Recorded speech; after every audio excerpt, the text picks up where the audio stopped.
आप सभी का श्री कन्नी एकेडमी के डिजिटल प्लेटफॉर्म पे स्वागत है। मैं प्रताप सिंह एक बार फिर आपका हिस्ट्री का एजुकेटर आपके बीच में हाजिर हूँ और एक बार फिर हम नए टॉपिक के साथ आपसे मुलाकात कर रहे हैं। आज का हमारा टॉपिक है आंग्ल सिख संघर्ष, कक्षा 12 का पार्ट 5 का हमारा टॉपिक है आज का ये, ठीक है। और ये कौन सा है? आंग्ल सिख संघर्ष। इस पार्ट में पार्ट 5 में हमने अभी तक आंग्ल मैसूर संघर्ष के बारे में पढ़ा था, आंग्ल और मराठा संघर्ष के बारे में पढ़ा था और पिछले वीडियो में हमने 1857 की क्रांति के बारे में पढ़ा था।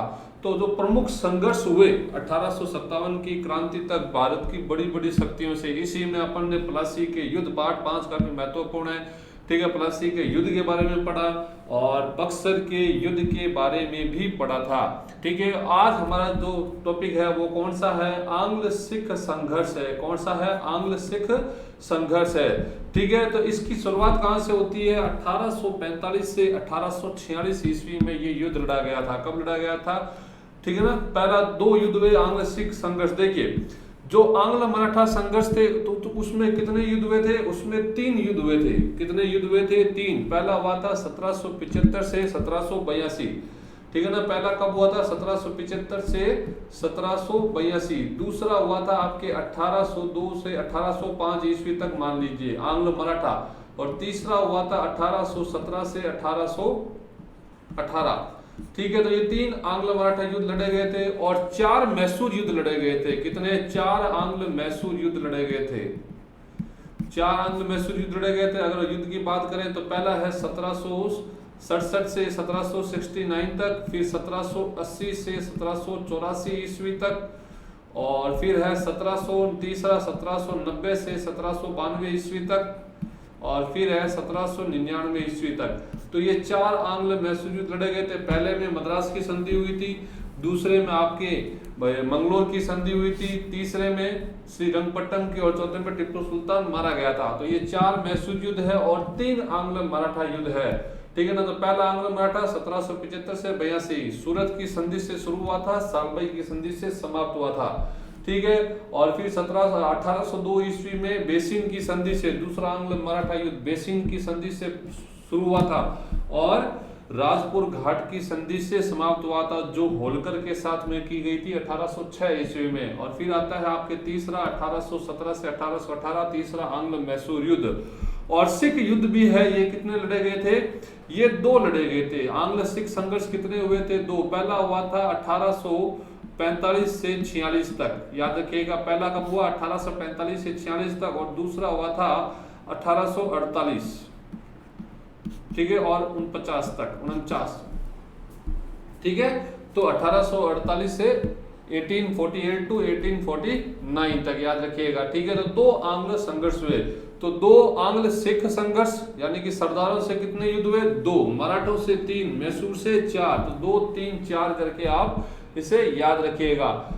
आप सन याद रखिएगा और संधि आपको याद रखनी है, और ऐसे संधियों से संबंधित प्रश्न जरूर पूछे जाते हैं, याद रखिएगा, ठीक है। और इसी पार्ट में हमने 2 संघर्ष और पढ़े थे। एक था प्लासी का युद्ध जो 1757 में लड़ा गया था। किसके बीच में? अंग्रेजों और बंगाल के नवाब सिराजुद्दौला के बीच में लड़ा गया था। और दूसरा लड़ा गया था बक्सर का युद्ध, जो महत्वपूर्ण युद्ध था, वो लड़ा गया था आपके अक्टूबर 1764 ईस्वी में। और इसमें भारत की 3 बड़ी शक्तियां थी, ठीक है ना। कितनी? भारत की 3 बड़ी शक्तियां थी। एक तो था अवध का नवाब सुजाउद्दौला, जो उसमें पहला में था प्लासी का युद्ध, उसमें आता है सिराजुद्दौला।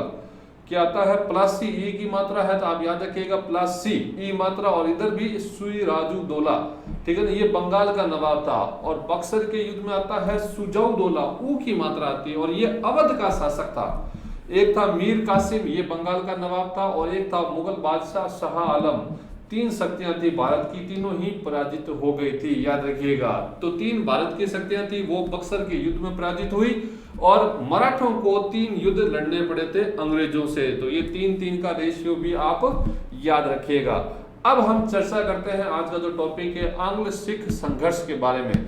देखिए, सिख अगर वर्ड आता है तो सिख धर्म का जो उदय हुआ था ये मुगल काल में हुआ था, ठीक है ना। जो सिख धर्म के संस्थापक थे वो कौन थे? गुरु नानक थे। कौन थे? सिख धर्म के संस्थापक कौन थे? गुरु नानक थे। ठीक है ना। और इन्होंने ही सिख धर्म चलाया था। पंजाबी जो भाषा है उसमें सिख आता है शिष्य शब्द के लिए। किसके आता है? शिष्य शब्द के लिए। और शिष्य से ही क्या बना है? सिख बना है, याद रखिएगा। शिष्य से ही क्या बना है? सिख बना है। तो सिखों में गुरु की अवधारणा चलती है और 10 गुरु हुए हैं। सिखों में 10 गुरु हुए हैं। कितने गुरु हुए हैं? 10। पहले गुरु थे गुरु नानक और 10वें गुरु कौन थे? गुरु गोविंद सिंह। 10वें गुरु कौन थे?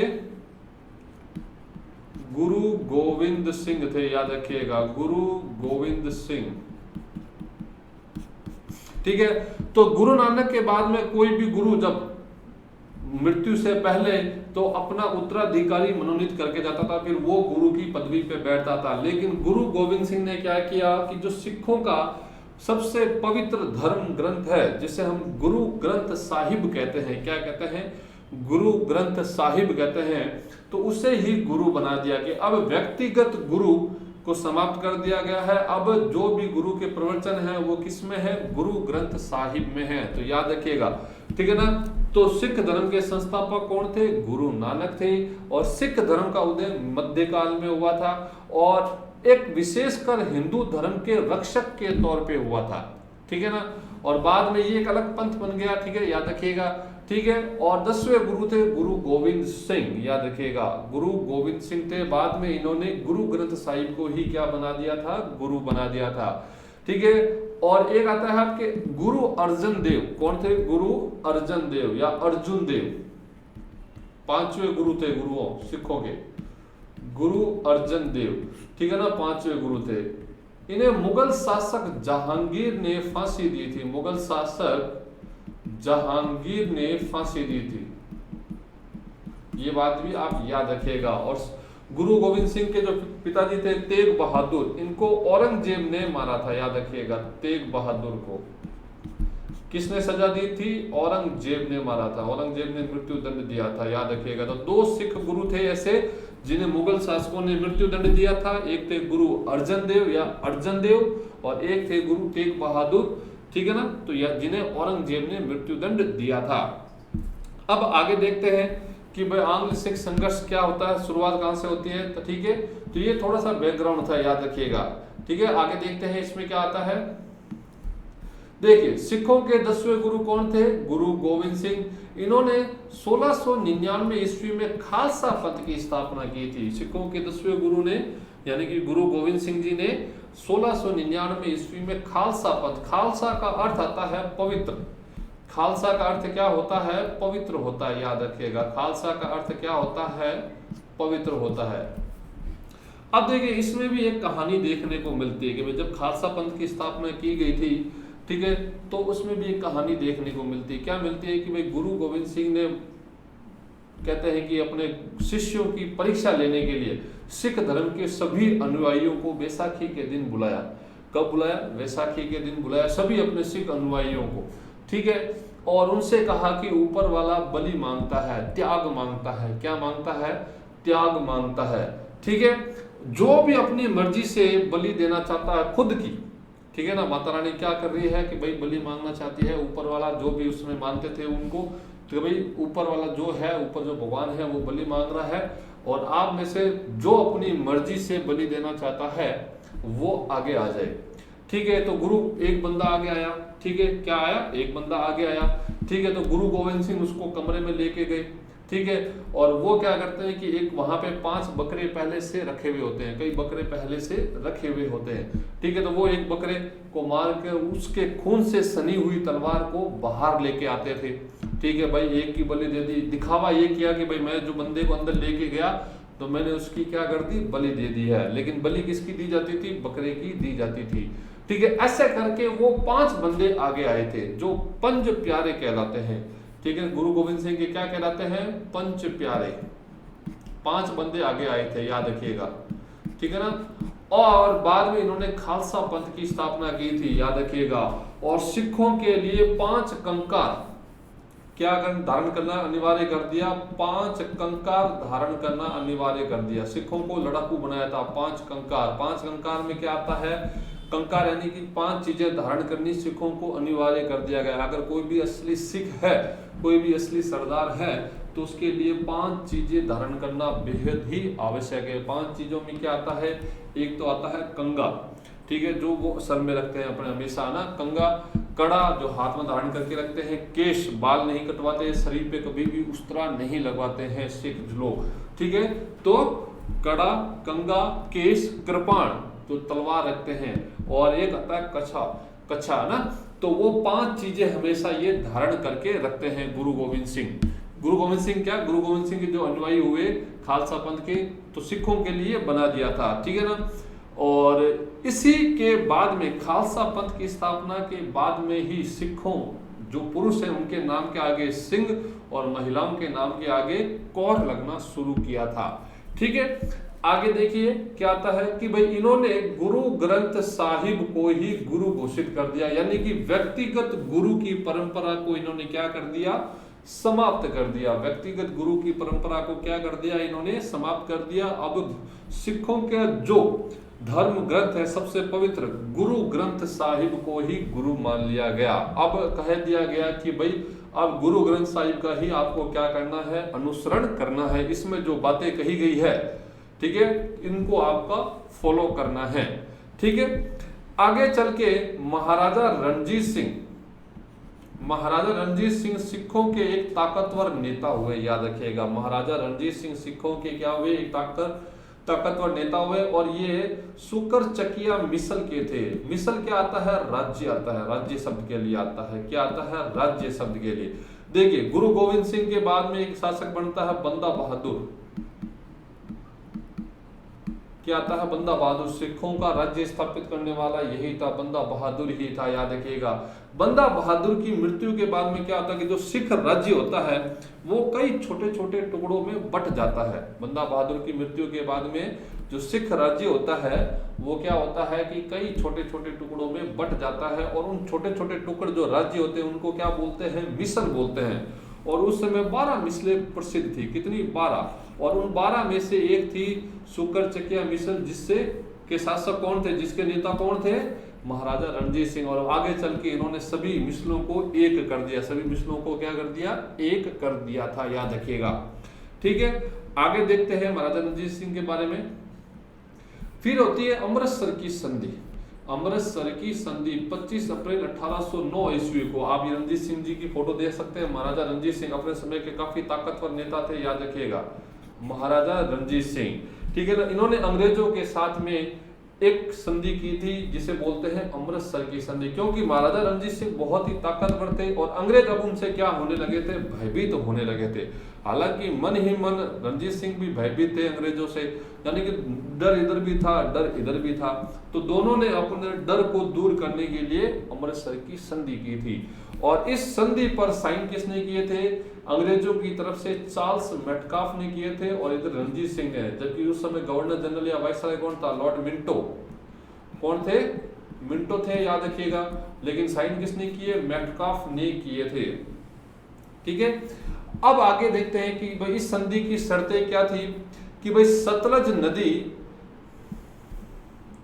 सतलज नदी दोनों राज्यों की सीमा मान ली गई। सतलज नदी दोनों राज्यों की सीमा मान ली गई, ठीक है। और उत्तर पश्चिम में रणजीत सिंह को विस्तार की छूट दे दी गई, यानी कि जो सतलज नदी है जिसे वैदिक काल में शतुद्री नदी कहा जाता था, ठीक है।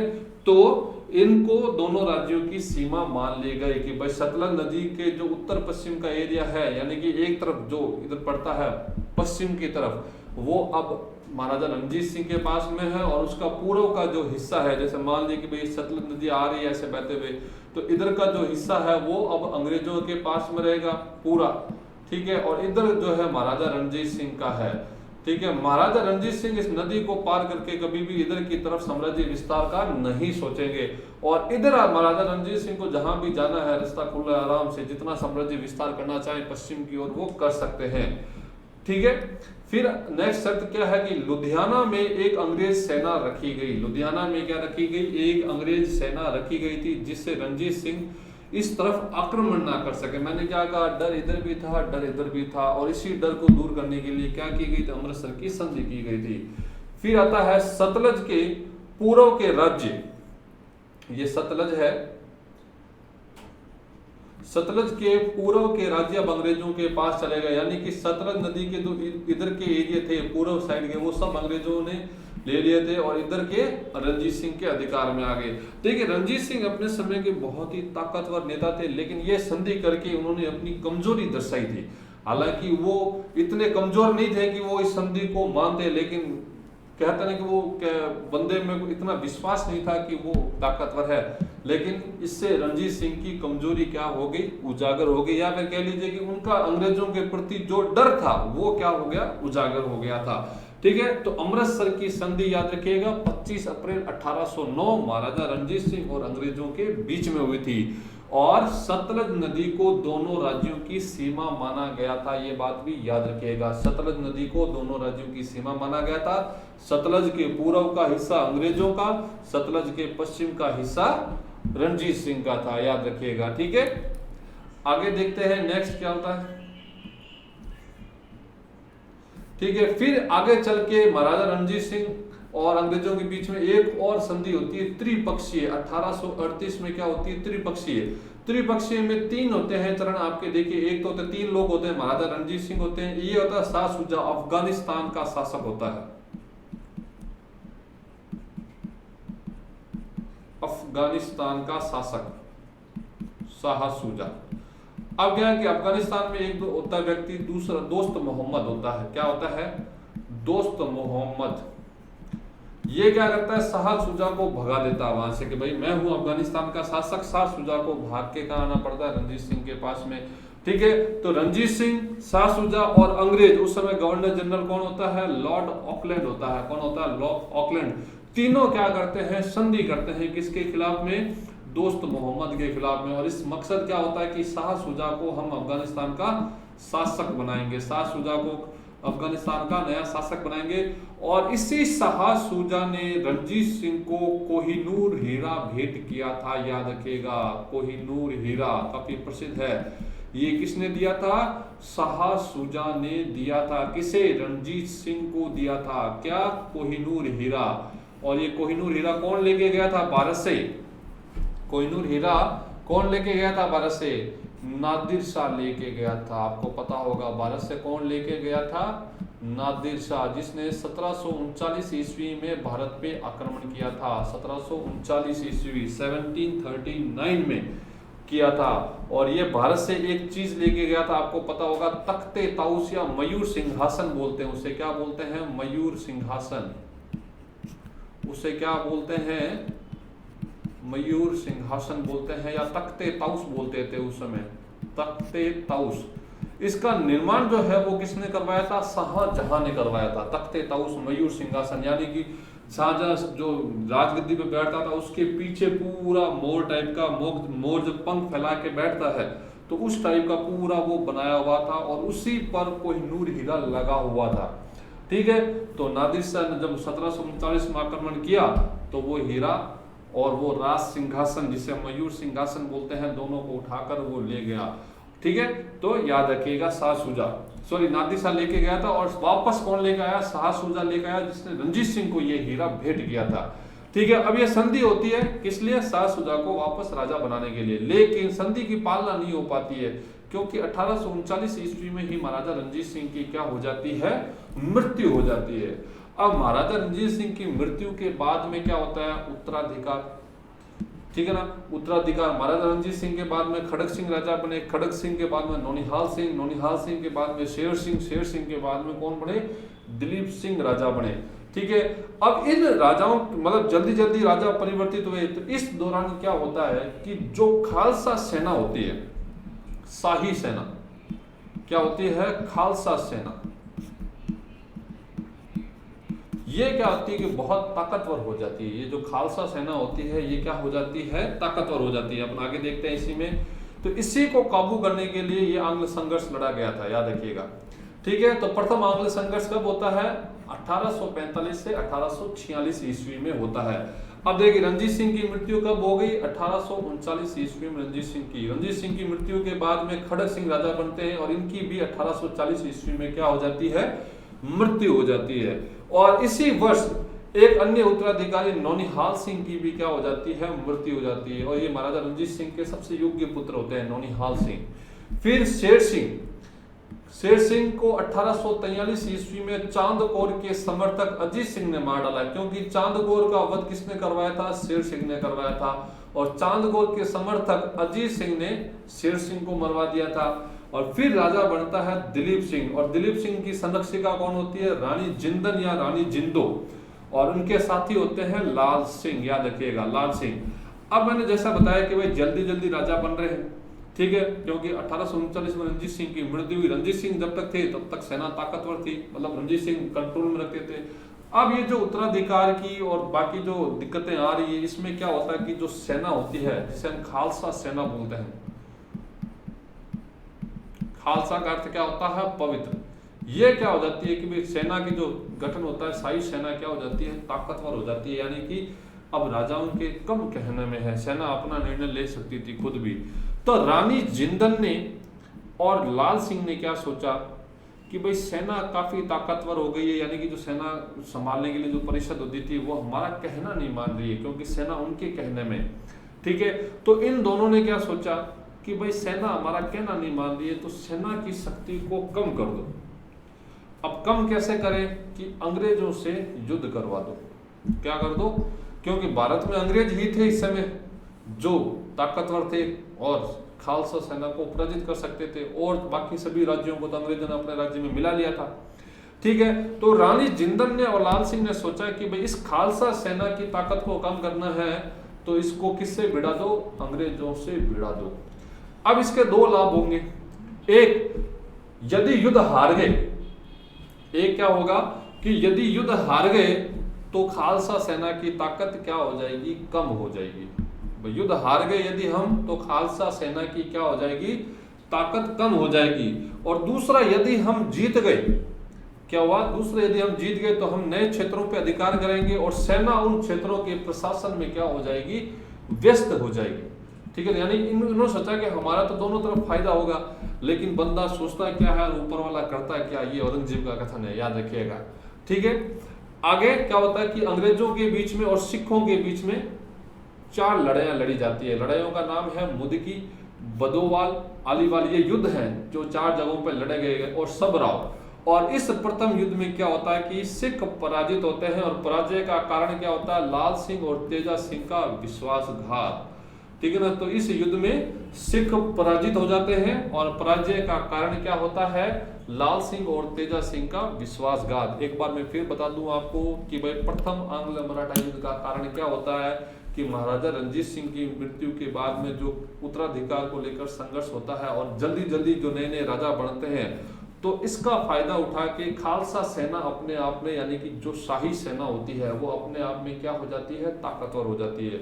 और जब दिलीप सिंह राजा बनते हैं तो उनकी जो संरक्षिका होती है माता रानी जिंदन, और उनके जो वजीर होते हैं लाल सिंह, ये क्या सोचते हैं कि भाई शाही सेना यानी कि खालसा सेना की ताकत को कम करना है, तो इससे क्या करो, अंग्रेजों से भिड़ा दो, ठीक है। इसके 2 फायदे होंगे, या तो सेना की ताकत कम हो जाएगी, या फिर जो नए क्षेत्र हम जीतेंगे तो सेना उनके प्रशासन में व्यस्त हो जाएगी, और हम अपना राजपाट आराम से चला सकते हैं बिना सेना के दखल के, क्योंकि अब सेना का राजपाट में दखल देने लग गई थी, जैसे पाकिस्तान में देती है आज वर्तमान समय में। वहां की सेना प्रशासन में बहुत हस्तक्षेप करती है, सेना ही देश का शासन चलाती है, याद रखिएगा, पाकिस्तान में अभी भी वर्तमान में, ठीक है। ठीक है, तो और भारत में ऐसा नहीं है, भारत में सेना को इतना पावर नहीं है कि वो तख्ता पलट कर सके, लेकिन पाकिस्तान की सेना को इतना पावर है कि वो तख्ता पलट कर सकती है। तो कुछ हालात ऐसे ही थे, क्योंकि खालसा सेना अपने आप में ताकतवर हो गई थी और वो प्रशासन में काफी हस्तक्षेप कर रही थी। तब रानी जिंदन ने और लाल सिंह ने ये निर्णय लिया था, और 4 युद्ध लड़े गए थे। कौन कौन से, मुदगी का युद्ध, बधोवाल का, अलीवाल का और सबराव का युद्ध, और चारों में सिख पराजित हुए। पराजय का कारण लाल सिंह और तेजा सिंह का विश्वासघात। अब आगे क्या होता है देखते हैं। अब प्रथम सिख युद्ध में जो पराजय होती है तो उसमें कौन सी संधि होती है, लाहौर की संधि होती है। कौन सी संधि होती है, इसमें लाहौर की संधि होती है। मार्च 1946 ईस्वी में लाहौर की संधि होती है। एक अमृतसर की संधि हुई थी 1809 ईस्वी में, वो महत्वपूर्ण है। एक लाहौर की संधि होती है मार्च 1946 में। ये भी काफी महत्वपूर्ण है, याद रखिएगा। अब इस संधि की प्रमुख शर्तें क्या है कि महाराजा कौन है इस समय? महाराजा दिलीप सिंह। महाराजा कौन है? दिलीप सिंह। महाराजा और उसके उत्तराधिकारियों ने सतलज पार के सभी प्रदेशों पर अपना अधिकार त्याग दिया। वही सिस्टम कि भाई सतलज नदी आ रही है तो इधर के हिस्सों का सारे जितने भी क्षेत्र थे, अब इसी के दावा करते थे कि ये हमारे क्षेत्र है, ये हमारे क्षेत्र है, इन सबको अधिकार अब क्या कर दिया इन्होंने? दावा छोड़ दिया। ठीक है, दिलीप सिंह को महाराजा, ठीक है, दिलीप सिंह को महाराजा मान लिया गया, ठीक है ना, ठीक है। और रानी जिंदा को उसका संरक्षक रहने दिया। दिलीप सिंह को महाराजा रहने दिया, पद से हटाया नहीं था, और रानी जिंदा को उसका संरक्षक ही रहने दिया, यानी कि इस व्यवस्था में कोई भी परिवर्तन नहीं किया था। ठीक है, मैंने पहले भी बताया था आपको कि अंग्रेज किसी भी शासक को मारते नहीं थे, ना ही शासन से हटाते थे, वो उसे कठपुतली बना के हमेशा यूज करते थे। ठीक है, फिर क्षतिपूर्ति के रूप में 50 लाख रुपया अंग्रेजों ने लिया, और कश्मीर और हजारा प्रांत, ये हजारा प्रांत है, कश्मीर और हजारा प्रांत अंग्रेजों के पास चले गए। याद रखिएगा, क्या चले गए? कश्मीर और हजारा प्रांत। और आगे चल के अंग्रेजों ने कश्मीर किसे बेच दिया? 50 लाख रुपए में गुलाब सिंह को बेच दिया। 50 लाख रुपए में उस समय कश्मीर, आज अगर बिक रहा हो तो बहुत से खरीदार तैयार हो जाएंगे। ठीक है, फिर आगे देखते हैं कि भाई क्षतिपूर्ति कितनी ली? 50 लाख, और 2 प्रांत कश्मीर और हजारा। सिख सेना 12,000 घुड़सवार और 20,000 पैदल सैनिकों तक सीमित कर दी गई। याद रखिएगा, सिख सेना 12,000 घुड़सवार और 20,000 पैदल सैनिकों तक क्या कर दी गई? सीमित कर दी गई। लाहौर में अंग्रेज सेना का रहना स्वीकार किया गया। याद रखिएगा, लाहौर में क्या रहेगी? एक अंग्रेज सेना रहेगी, ताकि सिख दोबारा विद्रोह ना कर सके, युद्ध ना कर सके। ठीक है, और हेनरी लॉरेंस को अंग्रेज रेजिडेंट स्वीकार बनाया गया। क्या बनाया गया? Henry Lawrence. और ये हेनरी लॉरेंस कौन था? आपको पता होगा, अवध में संघर्ष के दौरान ये मारा गया था। अवध में जो क्रांति हुई थी, लखनऊ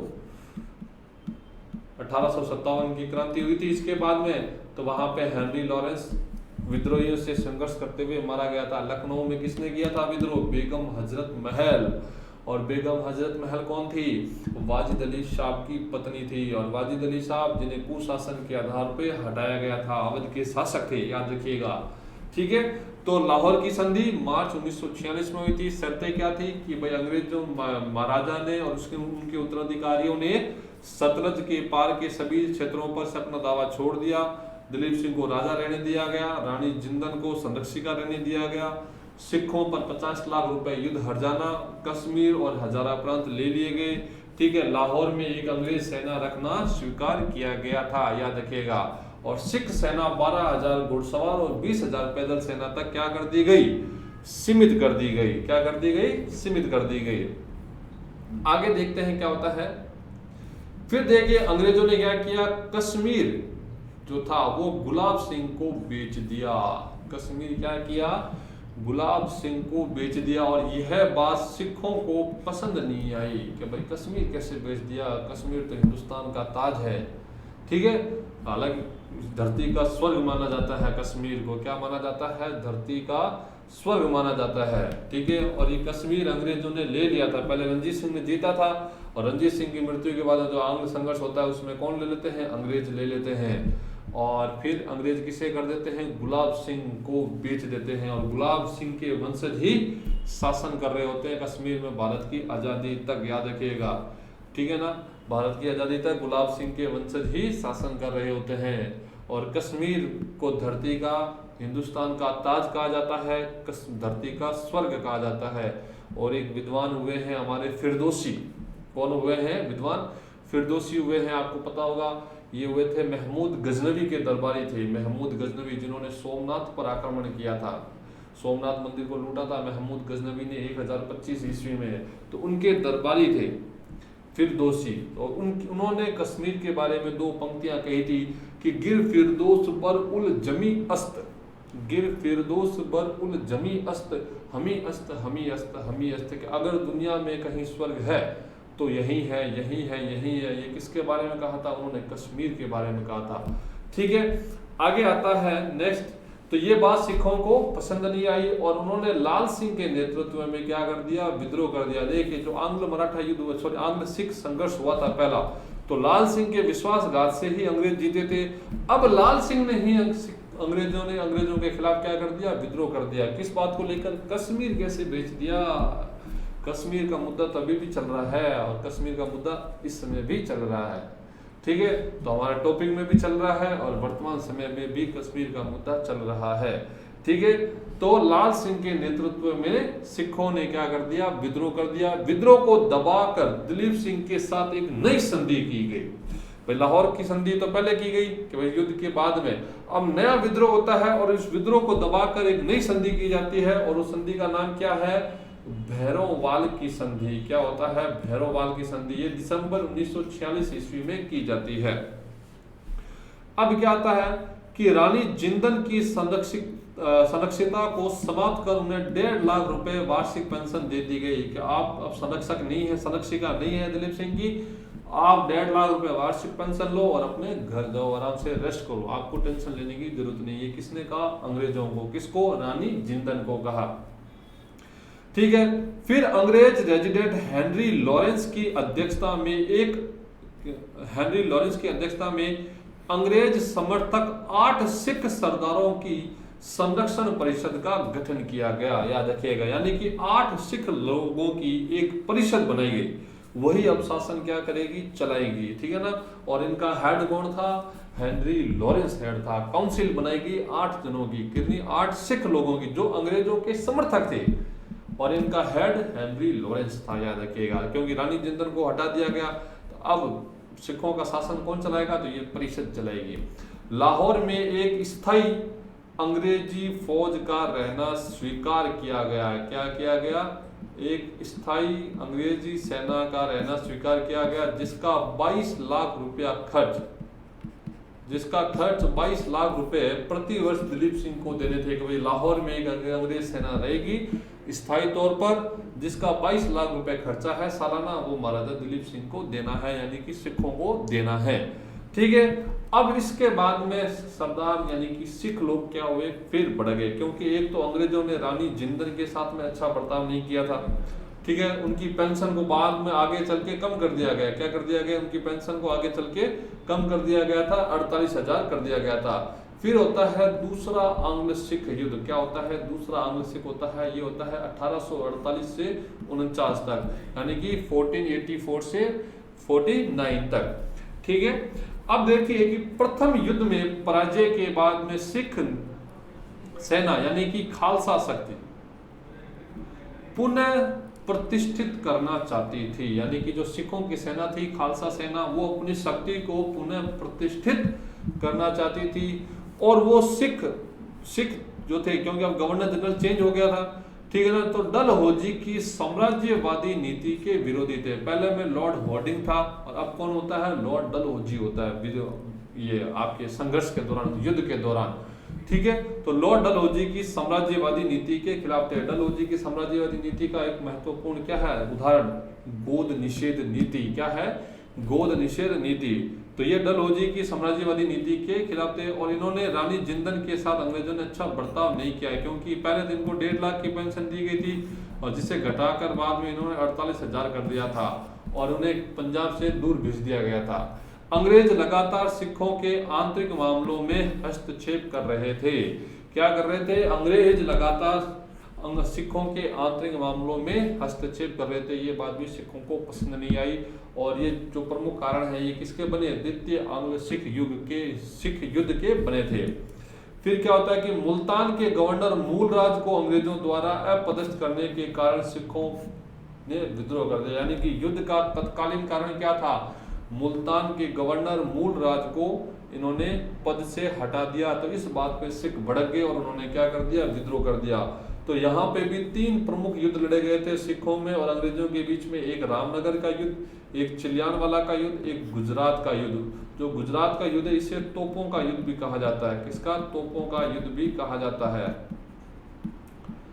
और इस युद्ध में सिख पराजित होते हैं। क्या होते हैं? इस युद्ध में सिख पराजित होते हैं और पंजाब को ब्रिटिश साम्राज्य में मिला लिया जाता है। याद रखिएगा, पंजाब को क्या किया जाता है? ब्रिटिश साम्राज्य में मिला लिया जाता है।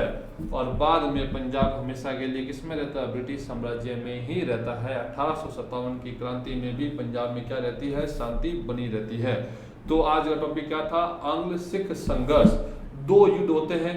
कितने युद्ध होते हैं? 2 युद्ध होते हैं। पहला 1845 से 46 और दूसरा 1848 से 49 तक। ठीक है। पहला युद्ध क्यों होता है? क्योंकि खालसा सेना ताकतवर हो जाती है। उसकी शक्ति को कम करने के लिए रानी जिंदन और लाल सिंह उसे अंग्रेजों से युद्ध करवा देते हैं। ठीक है। और युद्ध के बाद में कौन सी संधि होती है? लाहौर की संधि की जाती है। और लाहौर की संधि के बाद में भैरोवाल की संधि की जाती है।